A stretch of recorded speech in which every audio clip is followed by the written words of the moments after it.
The X-Zone Radio Show with Rob McConnell is largely an opinion talk show. All opinions, comments, or statements of fact expressed by Rob McConnell's guests are strictly their own and are not to be construed as those of the X-Zone Radio Show or endorsed in any manner by Rob McConnell, Relmar McConnell Media Company, the X-Zone Broadcast Network, its affiliated networks, stations, employees, or advertisers.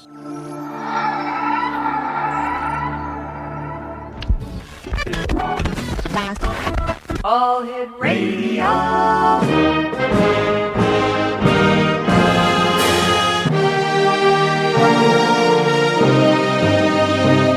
Welcome to the X-Zone, a place where fact is fiction and fiction is reality. Now, here's your host, Rob McConnell. Welcome back, everyone. 1-877-528-8255 is toll free throughout the U.S., Canada, Alaska, and Hawaii. My email address, xzone@talkstarradio.com, on MSN Messenger, talkstarradio@hotmail.com, and our websites, www.xzoneradio.com and xzonetv.com. My guest this hour is Bishop James Long. He studied for the Roman Catholic priesthood for more than 6 years. During his years in the seminary, Bishop Long received solid academic and spiritual formation. Through prayer and spiritual advisement, Bishop Long accepted God's call to become an independent Catholic priest. He was ordained a deacon, priest, and was consecrated a bishop with the Old Catholic Church. Bishop Long has always known that he had a calling to serve in the priesthood. He can remember a burning desire to become a priest when he was just 5 years old, and that desire has never left him. Now, by the age of 9, Bishop Long was also called to study demonology and began absorbing anything he could get his hands on pertaining to demonology. While attending the seminary, the bishop was able to study the subject in more depth and was mentored by a properly ordained and experienced exorcist. Bishop Long is the author of the book called Through the Eyes of an Exorcist. He's also the founder of the Paranormal Clergy Institute. The Institute was specifically created for paranormal groups to help find when dealing with demonic entities. The bishop has performed over 23 documented exorcisms, and his desire to teach people about demonology continues as his ministry grows. Currently, the bishop serves as the presiding archbishop for the United States Old Catholic Church, where he teaches demonology classes and hosts a weekly radio show on Para-X Radio Network called The Sacred Division. Bishop Long, welcome to the X-Zone. How are you, Bishop? I'm fantastic. Thank you for the introduction. I appreciate that. It's great having you with us tonight. When you received your calling into the priesthood, did you ever imagine at that young age of 5 years old that you would be facing evil on such a one-to-one basis? No, actually, when I absolutely knew that even at age 5. I mean, I knew that I wanted to be a priest. Mm-hmm. I remember being in kindergarten, and we were in school, and it was a Catholic school, and we were at church, and I went home, and my mom asked me what we did for school, and I told her, and that we were talking about career day, and she said, "Well, what did you tell the teacher?" And I said, I pointed at the priest, and I said, "I want to do what he does." So even at a very early age, I knew that I wanted to be a priest. Now, I didn't understand that at that time. I just knew that that's really what I wanted to do. Bishop, you and I have to take a commercial break. We'll be back in 2 minutes. And X-Zone Nation, if you'd like to give us a call and ask the bishop questions pertaining to exorcism, please. The lines are open at 1-877-528-8255. That is toll-free throughout the U.S., Canada, Alaska, and Hawaii at 1-877-528-8255. Still to come on tonight's show, J. Allen Danilick will be joining me in hour number 3. We're going to be talking about UFOs and aliens. And in the final hour of tonight's show, Sue Storm, the Angel Lady, will be doing angel readings for everyone here in the X-Zone Nation while she's on for the final hour of tonight's show. Once again, our toll-free number is 1-877-528-8255. Bishop Long is our special guest. His website is www.paranormalclergy.com. That's www.paranormalclergy.com. And I'll be back on the other side of this commercial break with the Bishop as the X Zone continues, live and around the world on the Talkstar Radio Network from our studios in Hamilton, Ontario, Canada. Take a step back in time and discover old Florida cuisine at Marsh Landing Restaurant in Fellsmere. Enjoy delicacies such as frog legs, gator tail, catfish, and swamp cabbage, or enjoy the more traditional cuisine like hand-cut Angus steaks, ribs, and seafood. Join us for breakfast with a southern flair featuring sweet potato pancakes, biscuits, and gravy, and much more. Planning a party? Marsh Landing's private dining room can accommodate groups from 8 to 80 people. While you're visiting, enjoy the historic pictures, artifacts, and stories that line the walls. Marsh Landing is truly a unique experience. Marsh Landing Restaurant, 44 North Broadway in historic Fellsmere, or visit marshlandingrestaurant.com. Marsh Landing, old Florida cuisine at its best.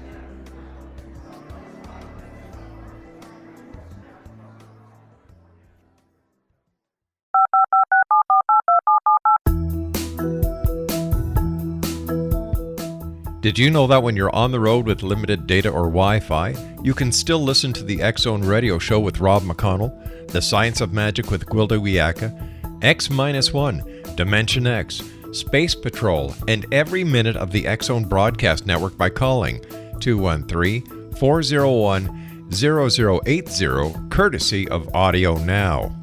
No smartphone, app, or internet needed. It saves your data plan and it's free if you have unlimited minutes. Call 213-401-0080 to listen on any phone, anytime, anywhere. Remember 213-401-0080 for the best of the paranormal, parapsychology, and sci-fi radio programming anywhere, 24/7, 365.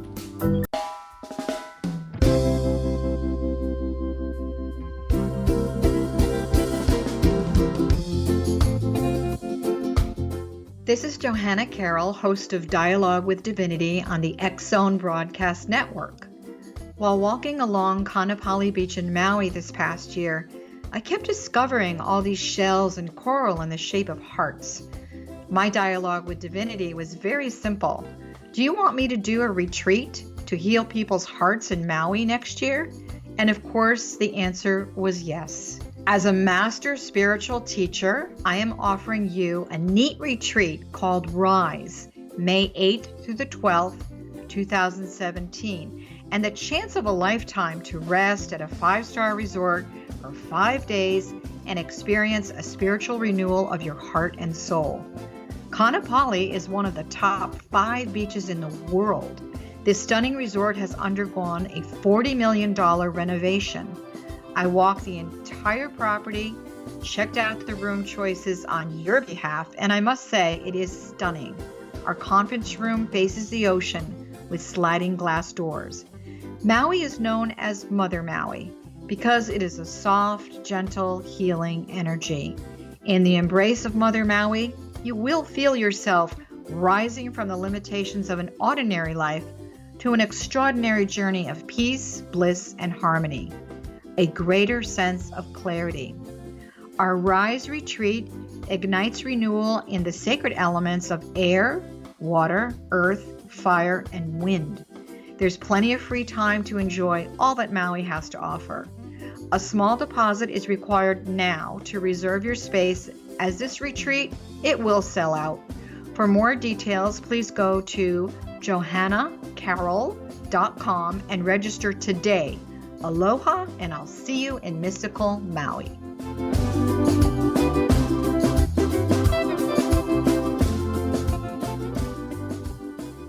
Bishop Long is our special guest this hour, Exonation. And Bishop, can you tell us the difference between the Old Catholic Church and the Roman Catholic Church? Oh, sure. Yeah, the Old Catholic Church branched from the Roman Catholic Church officially in the 1890s, but the process began in the 1870s over papal infallibility. So there was just a belief that cardinals and even bishops at the time in the Roman Catholic Church didn't see the Pope as infallible. And so there was a split amongst other issues as well. Now, the Old Catholic Church is different in that each jurisdiction is independent. So each bishop has their own jurisdiction. And you have some extreme conservative Old Catholics, and you have extreme liberal Old Catholics. And so with the United States Old Catholic Church, we're different in that our ministry is primarily funded by priests who have secular positions. And we allow priests to get married. Our priests can, of course, they have secular positions as well. They can be partnered. We're just a very inclusive church community. We ordain women as well. Can you explain a little bit more about your calling to the priesthood as well as your calling to the demonology field? Well, the calling to the priesthood, as I stated, started when I was 5. There was no question in my mind I wanted to be a priest. I mean, when I grew up, I had no interest in any other field besides the priesthood. So I knew at a very early age that that's what I wanted to do, and that desire has never fizzled. If anything, it's increased. Now, as far as the demonology field, it wasn't enough for me. I remember at age 8, it wasn't enough to have that calling for the priesthood. I also felt that I needed to know the opposite, and I felt like that was a calling. And I think that's very important.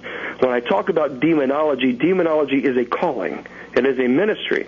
It's something that one does because they're called to that ministry. And I feel that I was called to serve as a demonologist, and then, of course, as my role as an exorcist with the United States Old Catholic Church. What was it like the first time you faced a demon?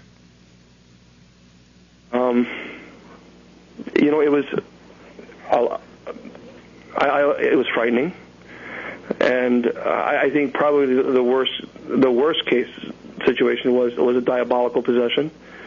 You truly see, the best way to describe it is every fear, every anxiety, every feeling of loneliness, depression, almost sometimes can overwhelm you. That's a state of oppression, and it's quite powerful. And so you always have to respect the dangers that come with possession. And that's why I always teach people about demonology, because so many people want to be demonologists and exorcists, and I just inform them that you have to respect the dangers that come with the territory. What would some of the dangers be, sir? Possession. But even a possession of the exorcist, or those people who are actually praying with the exorcist assisting. But even more so than that is the death of the person who is possessed. The ultimate goal for any person who is possessed, or the demonic wants to destroy the intellect and the will. And it continues to destroy the intellect and the will of not only the person possessed, but also of all family members surrounding the loved one. So it isolates that person to the point where the person is hearing voices, the person is clearly seeing things, and it attacks them on a psychological, sexual, spiritual, in many different physical ways, and to the point where it destroys the intellect and will. That's, of course, when you have possession. The ultimate goal is for the person to commit suicide. Now, from a theological point of view, I don't believe that people who commit suicide go to hell. I firmly reject that doctrine, only because the person who commits suicide is not in the right state of mind. And I don't think an all-loving God would condemn one of his children to hell because they acted out in a way in which they weren't in full capacity. And that's really important for me to tell people that, because I've had people come to me and cry, and they wish they had some minister tell them that they believe that their loved one is in heaven, even if they committed suicide. And I firmly believe that they are. When you're dealing with an exorcism, is it like we see on TV where there's this cold air, that there's a stench in the air, and that there is levitation, as well as strange disfiguration of the person who is possessed? Yes, the things that you mentioned, absolutely. Now, levitation doesn't always occur. When you mention foul odors, that is a state of oppression. And there are 3 stages of possession: infestation, oppression, possession. Within those stages, you also have elements. You have levels of infestation, levels of oppression, and levels of possession. And so the foul stench you're talking about is an odor that is so repulsive that it continues to destroy the intellect and will. Yes, the disfiguration of the person, of the body, does occur. The speaking in dead languages does occur. Not only that, but the demonic will actually know whatever sins that you've committed. And so that's why it's very important that an exorcist and all those people surrounding or assisting the exorcist must go through confession. Because if not, then your deepest, darkest secret, the thing that you want no one to know, the demonic will actually let people know. Only for the reason of stopping the exorcism. So those things can occur along with other acts as well. How would one become possessed? For many reasons, one could be dabbling in black magic, black art. I think it's important for that people know, from my personal philosophical, theological explanation, I have great friends who are witches. I have great friends who are pagans, who are atheists, and I love them dearly. And people who practice black magic, black art, curses, Santeria, those folks are absolutely opening the door to possibly having attachments and therefore infestation, oppression, of course, and possession. So there are ways of, if you're practicing black art, black magic, doing curses, Ouija boards, again, I tell people stay away from the Ouija boards, only because the Ouija board in of itself is nothing magical. But the problem is there's no filter. You can't filter out the good from the evil. And so therefore you could be communicating with someone you think is a deceased loved one when in fact you're speaking to a demonic. So by opening yourself up, you can in fact receive attachments and possession. Where do these demons reside, Bishop? They reside actually in the presence, a different level. It's a different realm of existence than what we know. It's a spiritual realm. And I think that's what people need to understand. When a demonic attaches themselves to you, people always think of a physical battle, and it's really not. The consequences of that possession is physical. In other words, and I can't go into great detail because obviously there are some things that shouldn't be discussed, but when a demonic attacks you on a physical level, the scars, etc., there's a difference between self-inflicted scars and one that actually has been committed by demonic, versus, or even an incubus and succubus. An incubus and succubus, when they attack their victim, they're manipulating the body. They're manipulating the muscles. So they exist, obviously, in a different level, a different reality in which we do. When we pass away, I believe, we will then be on that same level, or that same playing field, if you want to call that. But they certainly reside around us. They're fully aware that we are present. Many people are not fully aware that they are. How long does the normal exorcism, an average exorcism, take? That's a great question, and honestly, it could be hours, it could be days, it could be months. It really just depends on the particular case. When you're dealing with a diabolical possession, that's different than a demonic. When you have a demonic possession, you're usually talking about one demonic entity that has attached themselves to that person, and possession then occurs. When you're dealing with diabolical, you're dealing with multiple. When you have multiple possession, that's when obviously we're getting to the extreme level of exorcism, the solemn ritual. The solemn ritual is performed even on a demonic or diabolical. When you're dealing with a diabolical, the main concern is for the person not obviously hurting themselves. And that's very, very important, because that's usually one of the first very serious issues, is the person will attack themselves. Or actually the demonic is controlling their body. It's important to note that when a person is possessed, the number one reason for death is malnutrition, dehydration. And because the demonic will not allow the person to consume any food, any water. And if you do, even a little drop would cause them to become violently ill. So you have to be careful about how you approach that. How do you prepare yourself for an exorcism if they can be so strenuous and so long and so physically and mentally challenging?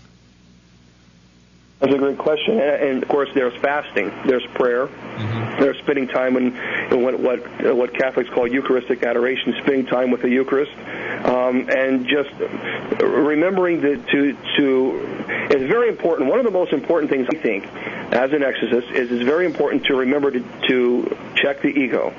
When I was working in an incubus case, that's a demonic entity that attacks it's the person on a sexual level. I got very furious because I worked with this woman, and she was a 68-year-old woman. She reminded me of her grandmother. She was the sweetest woman I've ever met in my life, and it kept attacking her. And it points to when I got involved with the case, she was on life support, and I did the exorcisms. I got furious, and she was getting better, but not to the point that I thought she would. And I got so angry. I went to my mentor. I said, "Look, I am doing this. I am doing that," and my mentor said, "Stop. You're doing nothing. You are an instrument in which God is using." And I think that's the number one thing that exorcists should remember, is always remember to check the ego, and you have to be very respectful of the ritual. Bishop, please stand by. We have to take our news break at the bottom of the hour. Bishop James Long is our special guest, Exo Nation. And if you'd like to find out more about the bishop, his website is www.paranormalclergy.com. That's www.paranormalclergy.com.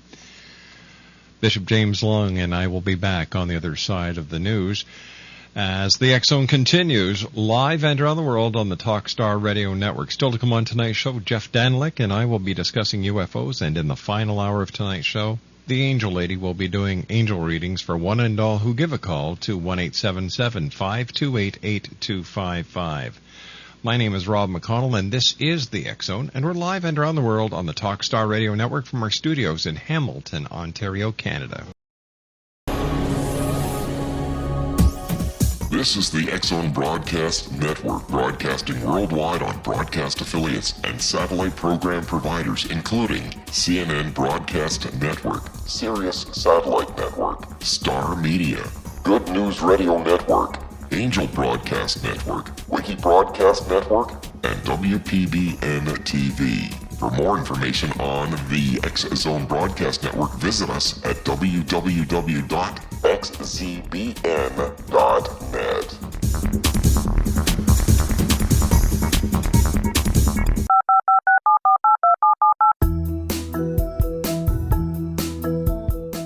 Did you know that when you're on the road with limited data or Wi-Fi, you can still listen to the X Zone Radio Show with Rob McConnell, The Science of Magic with Gwilda Wiyaka, X-1, Dimension X, Space Patrol, and every minute of the X Zone Broadcast Network by calling 213-401-0080, courtesy of Audio Now. No smartphone, app, or internet needed. It saves your data plan, and it's free if you have unlimited minutes. Call 213-401-0080 to listen on any phone, anytime, anywhere. Remember, 213-401-0080 for the best of the paranormal, parapsychology, and sci-fi radio programming anywhere, 24/7, 365. Welcome back, everyone. My name is Rob McConnell. This is the X Zone on the Talkstar Radio Network. Bishop James Long is my very special guest this hour. And Bishop Long's website is www.paranormalclergy.com. Bishop, you're the author of Through the Eyes of an Exorcist. Can you tell us a bit about your book and why you chose to write it? Sure, thank you for asking. I appreciate that. Well, Through the Eyes of an Exorcist was written primarily to educate paranormal groups and those people who may not be in the paranormal about, of course, human spirits, poltergeists, elementals, and, of course, demonic entities. I think it's very important for information to actually get out into the field of not just book smart, but also field experience. I've read so many books where from people who say that they're so experienced in demonology, but they only have the book smarts. And it was important for me to express what I've actually experienced in the field as well. My passion is to educate people, and or to help people, obviously being in ministry. And so any way that I can do that, I strive, whether it be through lectures at conferences or phone calls or visiting people or blessing homes, whatever it takes to help people.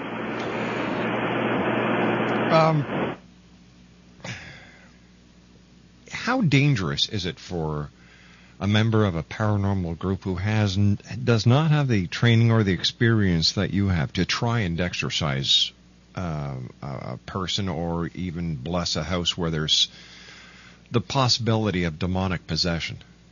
Rob, I want to thank you for asking that question. I really do. That's one of the biggest concerns that I have as a demonologist, as an exorcist, is looking at so many websites and hearing so many groups going out into fields or to demonic cases, performing these blessings that they think that they can handle, and then, of course, I'm getting phone calls in the middle of the night when now someone has gone under transient possession. This is very, very dangerous. And unless someone is properly trained, they should absolutely stay away from this. We're talking about this is a real ministry, but let's forget about all the theological arguments. Let's just look at the legal arguments for alone. There are so many legal issues in dealing with an exorcism that unless they're not properly trained, they should definitely stay away from. For example, restraining people. You can't restrain anyone without their permission. Now, that alone can get you into prison. But let's say you're dealing with somebody who has a mental issue and not a real possession case. Well, the problem is if you have them sign a waiver and they're schizophrenic, well, that's not going to help you in the court of law because they're not in the right state of mind. And the exorcist should have done the homework. Before I would ever perform an exorcism on anybody, there is extensive background check on this individual. There's a psychological evaluation that must be performed. There is a spiritual evaluation. There is a physical evaluation performed by the doctor. I have to speak to these doctors, and I would never perform an exorcism on anyone, without that information. This is something that is so dangerous that a person could literally expire during a possession. And I think people watch it on TV or they read it on maybe in movies or books or whatever, and they think it's fun. And living in an oppressed state for the rest of your life is not fun. And there's a lot of dangers that come with this, and I tell people, unless you're really prepared to live in a state of oppression for the rest of your life, stay away from it. Bishop, you've performed 23 documented exorcisms. What would you say was the worst case that you did? Diabolical, the 17th case. And I know it. It was a diabolical possession. She was a young girl, and it was a terrible case of a true diabolical possession. When I was not the exorcist, I was the assistant. And the thing is there's always an assistant for a variety of reasons. Obviously, if the exorcist is attacked, possessed, etc., or just physically attacked, heart attack, stroke, that exorcist has to be removed, and the ritual continues. The worst case was definitely the diabolical. The thing is she was becoming dehydrated. We gave her a little sip of water, and she became violently ill. And she sounded like she was choking. And as I was reaching down, trying to move her from choking on what I thought was vomit, her eyes, she closed her eyes and she opened, and there was nothing. It was solid black. It was a blackness where it almost looked like a mirror. And I saw my reflection, and there was no whites. It was solid black. That's full possession. And I couldn't stand. I couldn't move. Every fear, it was one of the most horrific experiences I've ever had in my life. And thank God I had my mentor there to pull me to the side and offer the blessing. He did a ritual, and we moved on. But at that point in time, if I had not had an exorcist there, I could have easily gone under possession. I think people need to be aware that possession does exist, no question. And it's rare, but it does exist. There's a difference between the minor rite of exorcism and the solemn ritual. A minor rite of exorcism can be performed by the laity, which is a cleansing of the house of human spirits and even demonic, but I tell people to stay away from that. But a solemn ritual is performed on someone who is actually possessed. That should only be performed by an exorcist. How do you know if someone is truly possessed versus someone who may be dealing with mental issues? Great question. And the psychological evaluation will obviously help a great deal. Obviously, then speaking to their psychiatrist and ruling out any possibility of any type of mental issues, that's number one. But people need to be fully aware that a person who is psychologically ill cannot recite the Aramaic, the Our Father in Aramaic backwards. A person who is mentally ill cannot levitate. A person who is mentally ill is not able to tell you your deepest sins or your deepest secrets that you're the most embarrassed by. So mentally ill people are not capable of doing that. But even more so, once the team has already done the investigation and it's clear that we have a possession case, when I get involved in that case, there are things that I do even after we have all the reports. I still do things that no one has any clue what I'm doing. Nobody. But the possessed will. Now, usually the person is not in what's called transient possession. They're not in that state of possession. So my job as an exorcist is to enter into the home, do the 7 steps, and what I'm doing is provoking the entity to manifest itself, and then you can perform the exorcism. And so, but there are things that I do that no one has any clue, but the possessed will know. And therefore, usually by the 4th or 5th step, the person is in transient possession. What are the stages to possession, Bishop? Well, infestation, oppression, possession. So infestation is the first stage, and that usually occurs by, again, performing black magic, black witchcraft, Santeria, curses, etc., or opening yourselves up by receiving something that unfortunately you shouldn't have, attachment, whatever that might have been, obviously an evil entity. And then infestation, you're seeing things, you're hearing things are knocking. The dogs are usually very spooked, they're usually very afraid. And then, of course, it goes into the state of oppression. Now, state of oppression, again, there are levels of oppression. Again, you have sexual, you have physical, you have psychological. At that level of a stage of oppression, it's very crucial to get help, because you're dealing with your intellect and will. In other words, it forces you to believe that you are schizophrenic. It forces you to believe that there's something wrong with you, and you begin to isolate yourself. And it continues to attack you to the point where you've doubted yourself to the level of you absolutely know that there's something wrong with you. Then it begins to tear down your will. So it continues to attack you, again, on a spiritual, psychological, on a sexual level, to the point where you say, I give up. I can't fight anymore. And that's when you have possession. What's the difference between a demonologist and an exorcist?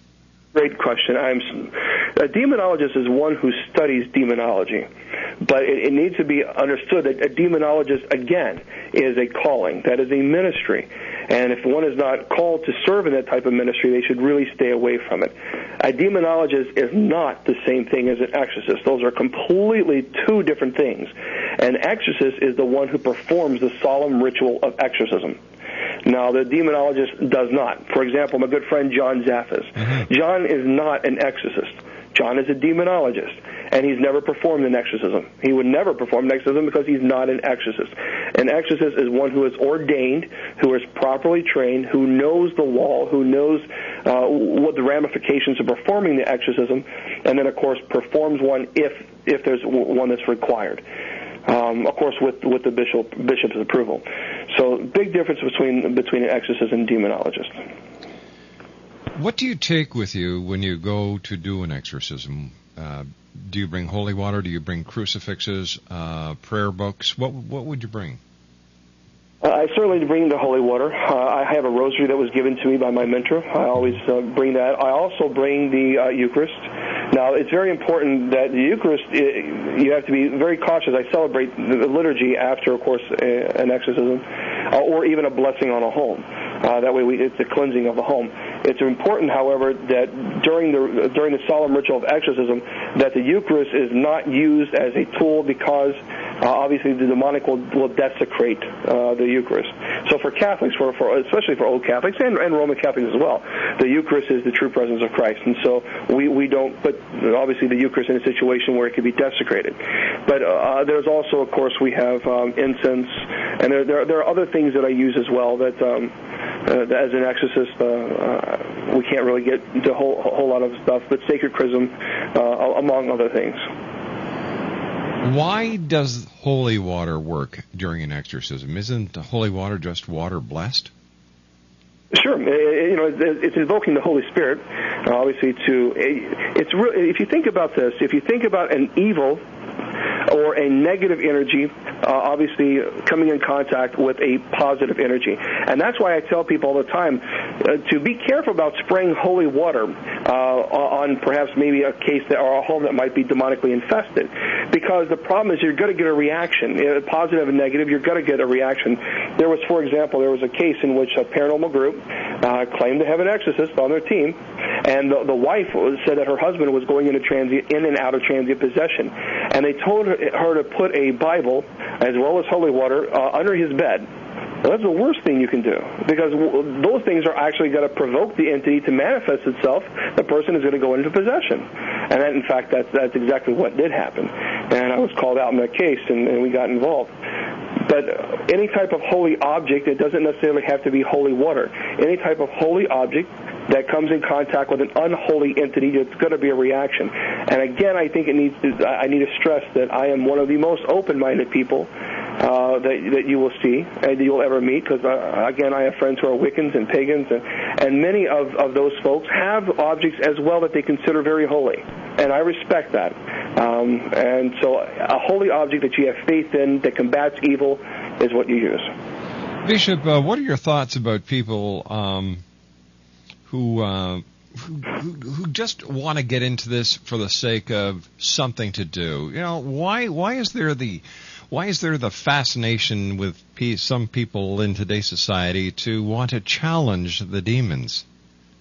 You know, Rob, I tell you, that's $1 million question that I ask myself when I find out that groups are going to cases in which they have no business going into. I don't know if it's because, and I don't want to blame it on the media, because the media gets such a bad rep.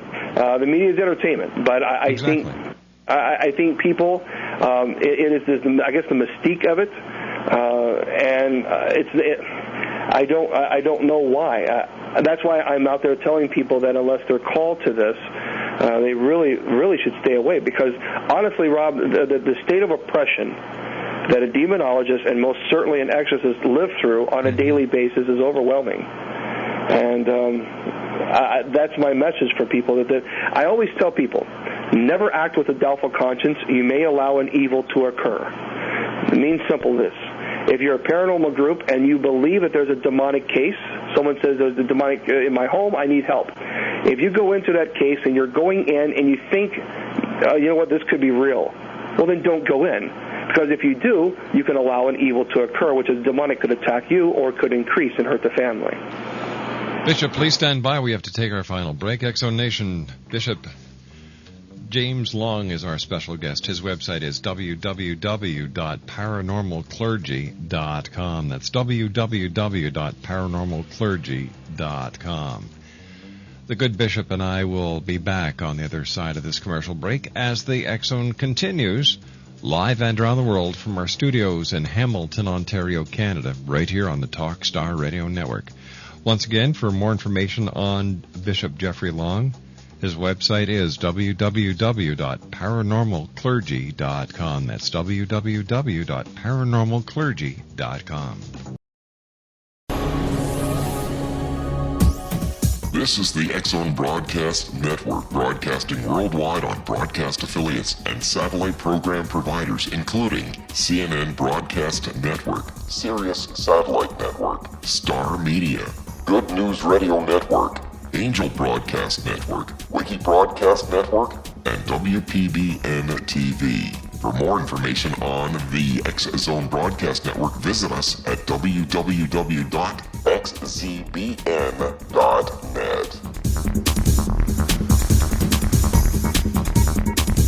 18th Sergeant Central. 19th Sergeant check. Officers on the scene.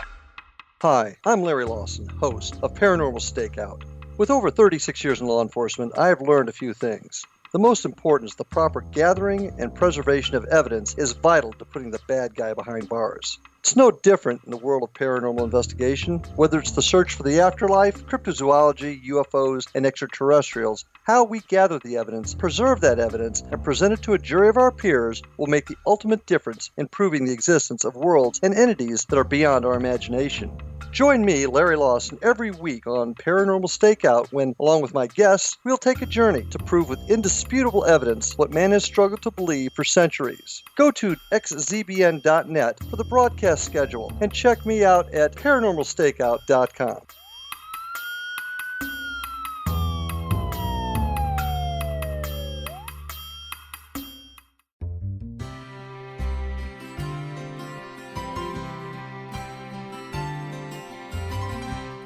True healing must address 4 levels: physical, emotional, mental, and spiritual, for us to live joyful and productive lives. We tend to treat 3 of the 4, leaving the spiritual languishing. If you're tired of the same dysfunctional patterns cropping up in your life, Soul Balancing is for you. Trixie Phelps, owner and founder of Soul Balancing, is a naturally gifted energy healer trained in numerous esoteric forms, including shamanism. Trixie has created a powerful modality that safely and effectively clears your energetic field. A soul balancing session can remove interference, heal trauma, and restore your hope. Contact Trixie for a life-changing long-distance session today. www.soulbalancing.world.